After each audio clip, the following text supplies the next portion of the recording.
గోవింద గోవింద ఏడుకొండలవాడ వెంకటరమణ ఆపద మొక్కులవాడ అనాథ రక్షక గోవింద గోవింద.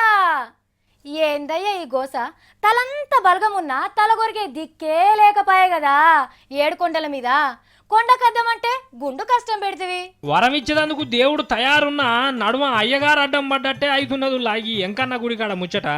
అరే ఏండ్ల కొద్ది పెంచుకున్న ఎంటికల బరువు దించుకుందామంటే సౌరం చేసేటోళ్ళు కరువు అయిపోయారు అక్కడ. అసలే ఎంకన్న గుడి దేశ దేశాల నుంచి వరుస కట్టి వస్తారా భక్తులు.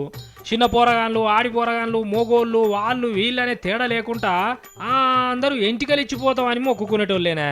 గిసొంటోళ్ళు అందరికీ గుండ్లు చేయాలంటే పూటకు 900 మంది ఆసరా సౌరాలు చేసేటోళ్ళు పనిచేస్తారు.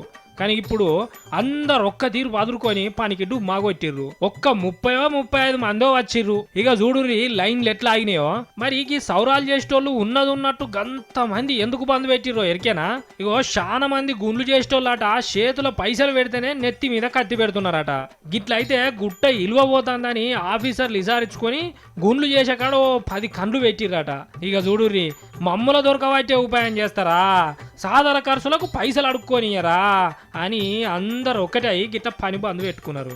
వాళ్ళు పైసలు తీసుకునుడేందో వీళ్ళు దొరకబట్టుడేందో గాని లైన్లల్లా పోరగాళ్ళని వేసుకొని తిప్పల పడలేక గోయిందా గోయిందా ఏడున్నావయ్యా అని మొత్తుకుంటారు. కానీ గట్ల ఎంత పిలిచినా ఎవ్వరు వచ్చినట్టు కనిపించలేరని ఇగో గిట్లన్న ఆ రాజు అయి కూర్చున్నారు. చూడుర్రి.